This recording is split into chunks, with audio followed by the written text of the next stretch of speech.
जय हिंद दोस्तों।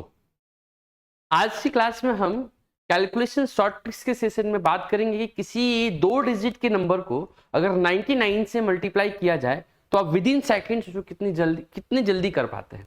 With in seconds मतलब आप बस अपने पलक झपकाए और आपके क्वेश्चन का आंसर ऐसे आ गया। और यही चीजें छोटी छोटी आपको सीखनी है जो आपके बहुत बड़े से क्वेश्चंस को बहुत जल्दी बनाकर आपको एग्जाम में आपके सामने लेकर आए, जिसकी वजह से आपकी सिलेक्शन नहीं हो पा रही। वो टाइम मैनेजमेंट है बेटा, और टाइम मैनेजमेंट को बढ़िया करने के लिए कैलकुलेशन में पकड़ होनी बहुत जरूरी है। अगर कैलकुलेशन में पकड़ आपकी अच्छी नहीं हो सकती, छोटी छोटी बारीक चीजों पर अगर आप ध्यान नहीं देंगे तो कोई ना कोई किसी न किसी जगह पे आकर के आपको फंसाएगा और आपको क्वेश्चंस बनाने में डिले करेगा, जिसकी वजह से आपका सिलेक्शन नहीं हो पाता है प्यारे बच्चे।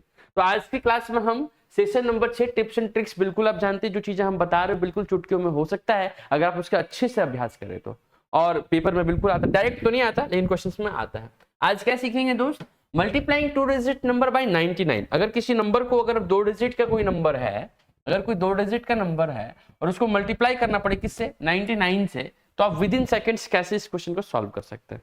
मतलब कैलकुलेशन की बहुत, आज के टाइम पे तो कैलकुलेशन ही सब कुछ है देखा जाए तो, है ना। अब ये दो डिजिट क्या हो सकता है सर? एक बच्चा कह रहा है कि ये दो डिजिट क्या हो सकता है सर? तो हम कहेंगे ये दो डिजिट कुछ भी हो सकता है, जिसको हमने एक्स वाई कहा। दो डिजिट के नंबर को हमने क्या लिख दिया? एक्स वाई लिख दिया। अब इसकी मल्टीप्लाई हम कर रहे हैं, चाहिए दो डिजिट का नंबर कोई भी हो, मल्टीप्लाई कर रहे हैं किससे हम बेटा? 99 से मल्टीप्लाई कर रहे हैं। ये नंबर है, कोई भी दो डिजिट का ऐसा नंबर है जिसको मल्टीप्लाई किससे कर रहे हैं? 99 से। तो आप क्या कहेंगे बच्चे? आप ये कहेंगे कि सर ये एक्स वाई है, क्या ये 99 को हम 100 - 1 नहीं लिख सकते सर? आप बोलेंगे बिल्कुल लिख सकते हैं सर। 100 में से एक जाएगा तो 99 ही तो आएगा। एक्स वाई को 100 से गुना करने पे क्या आएगा प्यारे बच्चे? आप कहेंगे सर एक्स वाई को 100 से गुना करेंगे तो एक्स वाई में दो जीरो लगा दीजिए, एक्स वाई में दो जीरो लगा दीजिए। सर 100 का गुना अगर एक्स वाई से होगा तो क्या होगा? जैसे देखो, अगर हम 12 की गुना कर ले 100 से, 12 की गुना कर ले 100 से, तो आप क्या लिखोगे बेटा? 1200 लिखोगे, 1200 लिखोगे। यानी 12 में आपने ये दो जीरो चिपका दिया, 12 में आपने ये दो जीरो चिपका दिया, तो प्यारे बच्चे क्या लिखते हैं? 1200। उसी प्रकार हमने एक्स वाई में ये दो जीरो चिपका कर एक्स वाई डबल जीरो लिख दिया। में से माइनस करना होगा, में से माइनस करना होगा किसको? एक्स वाई को 1 से, तो आप कहेंगे सर एक्स वाई। ये आपका फाइनल रिजल्ट है। इसका मतलब क्या है? ये इसका फाइनल रिजल्ट है, यही आपके क्वेश्चन का आंसर है। लेकिन प्रॉब्लम ये है कि एक्स वाई वेरिएबल है जिसको भी हम घटा नहीं सक रहे। अब मान लीजिए कि एग्जांपल ले लेते हो, मान लीजिए कि आप एग्जांपल ले लिए, क्या ले लिए बेटा? मान लीजिए कि आपने एग्जांपल अभी लिया था, क्या था? 12, 12 गुना 99, 12 गुना 99। कोई नंबर है 12, उसको गुना करना है 99 से। तो आप इसको लिखेंगे कैसे प्यारे बच्चे? आप लिखेंगे सर 12 गुना 99 का मतलब कितना हो जाएगा सर? आप बोलेंगे सर 100 माइनस का 1, 100 माइनस का 1। इस 12 में से 100 को गुना करेंगे तो आप क्या लिखेंगे बच्चे? आप लिखेंगे सर 1200। क्या लिखेंगे सर? 1200। में से माइनस करेंगे 12 गुना 1, 12 गुना 1 का मतलब कितना होगा? 12। आप जनरली कर क्या रहे प्यारे बच्चे? अगर हम इसको सिंपल तरीके से लिखे तो आप क्या लिखेंगे सर? छोटे बच्चों की तरह कि 1200 में से आप 12 को घटा रहे हैं सर, 1200 में से आप 12 को घटा रहे हैं सर। 1200 में से 12 को घटाने का क्या मतलब है सर?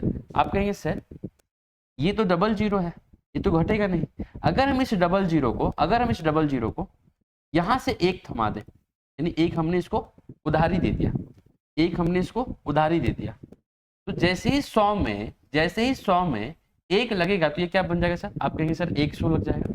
इसका मतलब डबल जीरो में से तो 12 नहीं घट सकता, लेकिन जैसे ही इसको एक उधार दिया, जैसे ही इसको एक उधार दिया तो अब ये 100 बन चुका। क्या बन चुका? 100। और 100 में से 12 घटाएंगे, 100 में से 12 घटाएंगे तो प्यारे बच्चे क्या आएगा? आप कहेंगे सर 88 आएगा। क्या आएगा सर? 88। अच्छा एक बात बताइए प्यारे बच्चे, यानी अब ये डबल जीरो ना 100 की तरह काम करेगा, और 100 में से 12 घटाने पे कितना आएगा? आप कहेंगे सर 88 आएगा। बहुत अच्छा सर, ये 100 बना कैसे बना? जब इस 12 ने एक इसको उधारी दिया, एक इसको उधार दिया। इसका मतलब 12 में से अगर इसने एक दे दिया, इसके बाद बचा कितना? 11। क्या बचा? 11। तो सवाल में आंसर क्या आ गया? 1188। ये करना नहीं है प्यारे बच्चे जो हमको बता रहे हैं, ये बिल्कुल करना नहीं है। मैं आपको ये समझाने की कोशिश करूं कि ये काम कैसे करता है ना, आपको आना चाहिए। तो एक्स वाई की मल्टीप्लाई जब कभी भी होगा तो आपको क्या करना है? आपने किया, आपने क्या किया? ध्यान से देखो तो आपने क्या किया? आपने ये किया कि आपने 100 में से 12 को घटाया, 100 में से 12 को घटाया, 100 में से 12 को घटाया तो कितना आया सर? हम कहेंगे सर 88 आया। देखो यहाँ 88 लिखा हमने। इस 12 को हमने 100 से घटाया, 100 से घटाया तो कितना आया सर? 88। और 12 में एक कम कर दिया, एक कम कर दिया तो कितना आ गया सर? 11। आपके क्वेश्चन का आंसर कितना आ गया? 1188। ये करना है हमें, ये करना है हमें। नहीं समझे? कोई बात नहीं, चलिए आगे चलते, आगे दिखाते। जैसे एक सवाल देखिए, हमने आपके सामने एक सवाल लिया। क्या है सवाल?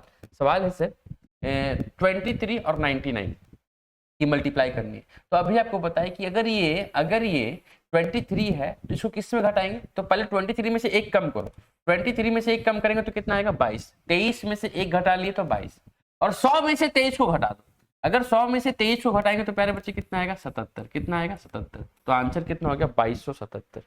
इतना सिंपल बात है, नहीं समझे कोई बात नहीं। एक सवाल और लगाते हैं, देखिए 43 है, 47 को पहले तो आप लिख लो 46, क्या लिख लो 46, 46, और 47 को घटाओ 100 में से, तो 100 में से अगर 47 घटाओ तो कितना आएगा प्यारे बच्चे 53। ये तो आना ही चाहिए आपको, आप कॉम्पिटिटिव बच्चे हैं, अगर 100 में से आपको 47 घटा के 53 नहीं आ रहा है तो मुश्किल है। फिर भी मैं बताता हूँ 47 में पहले 3 जमा करो तो कितना हो जाएगा 50, 50 में 50 जमा करेंगे तो कितना हो जाएगा 100, यानी इधर 3 और उधर 50, कितना हो गया 53, तो सीधा सीधा हो गया कितना 53, और एक घटाए कितना लिख दिया 46, यानी 40 53 इस क्वेश्चन का क्या हो गया बेटा आंसर। ठीक है आगे बढ़ो, देखो ये सवाल 57 है, 57 में पहले एक कम करो तो कितना आएगा 56, 57 में 3 जोड़ो 60, 60 और 40 कितना हो जाएगा 43, तो आप बोलेंगे सर 3 इधर और 60 में 40 जोड़ने पे कितना आ जाएगा 100, तो 40 उधर और 3 इधर, कितना हो गया 43, 56 43, क्वेश्चन का आंसर हो गया। समझ पा रहे हो प्यारे बच्चे। जैसे देखो 49, तो सबसे पहले 49 में एक कम करेंगे तो कितना लिखेंगे सर, हम बोलेंगे सर 48 लिखेंगे।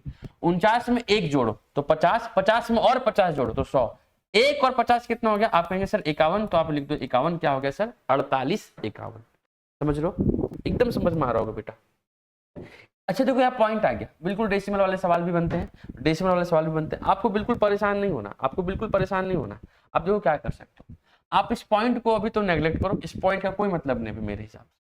83 है, आप इसको 83 पढ़ो, 8.3 मत पढ़ो, 83 पढ़ो, क्या पढ़ो 83 पढ़ो। अगर आप 83 में एक कम करोगे तो क्या आएगा बेटा, आप कहेंगे सर 82 आएगा, क्या आएगा 82 आएगा, बहुत अच्छा। फिर 83 को 100 बनाएंगे तो इधर 83 में पहले 90 पहुंचे तो कितना जमा करना पड़ेगा 7, और फिर 90 बन चुका, 90 को 100 बनाएंगे कितना जमा करना पड़ेगा 10, 10 और 7 कितना हो गया 17, कितना हो गया सर 17, बहुत बढ़िया सर। सर एक डिजिट के बाद राइट साइड से एक डिजिट के बाद डेसिमल है तो आपको यहाँ डेसिमल लगाना, आपके क्वेश्चन का आंसर रेडी हो गया 821.7। कुछ समझे, चलिए आगे बढ़ते, एक आध सवाल और लेते हैं। देखिए बहुत सवाल लिया हमने, ये डेसिमल में नहीं है कोई बात नहीं।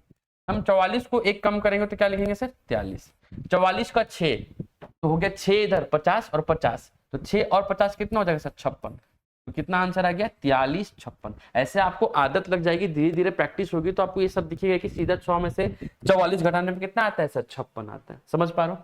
37 है 37, चलो कोई नहीं, 37 को एक कम करो तो कितना आ गया सर 36, बहुत बढ़िया। 37 में 3 जमा करेंगे तो बन जाएगा 70, 37 में अगर हम 3 जमा 37 में अगर हम 3 जमा करेंगे तो कितना बन जाएगा 40, और अगर कितना लाना पड़ेगा 60, 60 और 3 कितना हो गया 63, तो आपके क्वेश्चन का आंसर हो गया 36 63। समझ पा रहे हो। 37 में 3 जमा किए 40, 40 में और कितना जमा करना पड़ेगा 60, इधर 3 जमा किए तो 60 जमा किए, 60 और 3 कितना हो गया 63, यानी कितना हो गया सर 36 63। 8.4 बिल्कुल भी टेंशन ना लो, सबसे पहले इसको 84 पढ़ो, 84 में एक कम करेंगे तो कितना होगा बेटा, आप कहेंगे सर 83। 84 में 6 जमा करें और फिर 90 बन गया, 90 में फिर 10 जमा करें तो 100 बन गया, इधर 6 और उधर 10 कितना हो गया 16, तो पूरा 16 लिख दिए। पॉइंट था राइट साइड से एक डिजिट के बाद लगा दिए तो 831.6। ऐसे ही कैलकुलेशन करना होता है और बहुत जल्दी सवाल बनते हैं। 36 को सबसे पहले आपने लिखना है 35, लिख लो बेटा 36 को आपने क्या लिखना है 35, 36 को आपने क्या लिखना है 35, 36 को लिखना है 35, 36 में 4 जमा करेंगे तो 40, 40 को 100 बनाने के लिए 60 जमा करेंगे, है ना। तो 36 को 40 बनाने के लिए सबसे पहले 36 को बनाओ आप 40 बेटा, 40 बनाओ बेटा 40, ठीक ना। तो 40 को बनाने के लिए 4 जमा करना पड़ेगा, फिर इस 40 को बनाओ बेटा 100, क्या बनाओ बाबू 100 बनाओ, 100 बनाओ, तो 40 में 60 जमा करना पड़ेगा सर, तब जाकर के 100 बनेगा। तो इस 60 और इस 4 को जोड़ेंगे तो कितना हो जाएगा सर 64, आपने लिख देना है यहाँ पे 64, आंसर हो गया 35 64। कुछ समझ लो बेटा, कुछ समझ लो, ठीक है। देखो फिर सवाल लेते हैं 2.3, बिल्कुल परेशान नहीं होना, आपको क्या करना है 23 पढ़ना है। 23 में एक कम करेंगे तो कितना हो जाएगा, आप कहेंगे सर 22 हो जाएगा, कितना हो जाएगा सर 22 हो जाएगा। अब ये है कितना 23, 23 में हमने जमा कर दिया 7 तो बन गया सर 30, और 30 में फिर हमने जमा कर देना है 70 तो बन जाएगा 100, 7 और 70 कितना हो गया 77, तो हमने यहाँ 77 लिखना है। क्या ये आंसर है? बिल्कुल नहीं, ये पॉइंट में था। कितने डिजिट के बाद? राइट साइड से एक डिजिट के बाद अब लगा लो पॉइंट, अब ये करेक्ट आंसर है, यानी 227.7। समझ रहे हो बेटा? जल्दी जल्दी बनाना है, आपको आना ही चाहिए। 18 है मेरे बाबू, तो क्या करना है? 18 को सबसे पहले लिख दो 17। क्या लिख दो? 17, ठीक है। 18 में जमा किए 2 और फिर बन गया 20, 20 में जमा किए 80, 80 और 2 कितना हो गया? 82। हमने यहाँ 82 लिख देना है। एक डिजिट के बाद डेसिमल लगाना है तो आंसर होगा 178.2। इसकी अभ्यास करनी है, प्रैक्टिस करनी है, और तब जाकर के आपको चीजें क्लियर होंगी। देखिए यहाँ कितने प्यारे बच्चे, आप कहेंगे सर यहाँ है 42, तो पहले तो इसको लिख लो 42। क्या लिख लो? 42। 7 जमा करेंगे तो 50, और 50 पे फिर 50 जमा करेंगे तो 100। 50 और 7 57 आ जाएगा सर, 57। एक डिजिट के बाद डेसिमल लगाएंगे तो क्वेश्चन का आंसर हो गया 425.7। क्लियर है प्यारे बच्चे? आगे बढ़ो। 78 पढ़ना है इसको। 7.8 इंटू 99 है। आपको शो कितना पढ़ना है दोस्त? आपको पढ़ना है सर इसको 78। तो 78 में एक कम करेंगे तो कितना आएगा सर? आप कहेंगे 77। 78 में जमा करो 2 तो बनेगा 80। 2 जमा करने पर 80 बना। 80 को बनाना है 100 तो 20 जमा करेंगे। 20 जमा उधर, 2 जमा इधर, हो जाएगा 22 जमा सर। 22 यहाँ कर लेंगे सर। एक डिजिट के बाद डेसिमल है, एक डिजिट के बाद डेसिमल लगाएंगे, आंसर 772.2। क्लियर हुआ सर? ठीक है सर, आगे बढ़ो बेटा। देखो यहाँ 45, अब तो डायरेक्ट आपको आना चाहिए। 45 सीधा घटेगा, क्या होगा सर? आप कहेंगे 45 को पहले तो आप लिखो 44, लिख लिया। 45 में जमा करेंगे 5 और 50, 55 हो जाएगा सर। तो आप कहेंगे सर 55 आएगा सर। पॉइंट है तो राइट साइड से पॉइंट लगा लो, आपके क्वेश्चन का आंसर हो जाएगा 445.5। तो इस तरीके से सवाल आपको समझने हैं, आना चाहिए। इनका कैलकुलेशन बिल्कुल एग्जाम में रहता है, कहीं ना कहीं आपको देखने को मिलेगा। तो आपको बेटा इस तरीके से पढ़ना है, कैलकुलेशन पे पकड़ बनानी है। धीरे धीरे हम आपको और भी चीजें सिखाते चले जाएंगे। एक नया चैप्टर की शुरुआत कर रहे हैं, परसेंटेज। बहुत बेहतरीन, बहुत मजेदार तरीके से एकदम जीरो से शुरू करेंगे, एकदम आराम से ऐसा मान के पढ़ाएंगे कि आपको कुछ नहीं आता, और फिर वहां लाकर छोड़ेंगे जहां पर आपको सब कुछ आता है ना बेटा? चलिए आज की सेवा इसी खूबसूरत कंसेप्ट के साथ समाप्त करते हैं। मिलते हैं आप लोगों से नेक्स्ट क्लास में। Till then tata bye bye.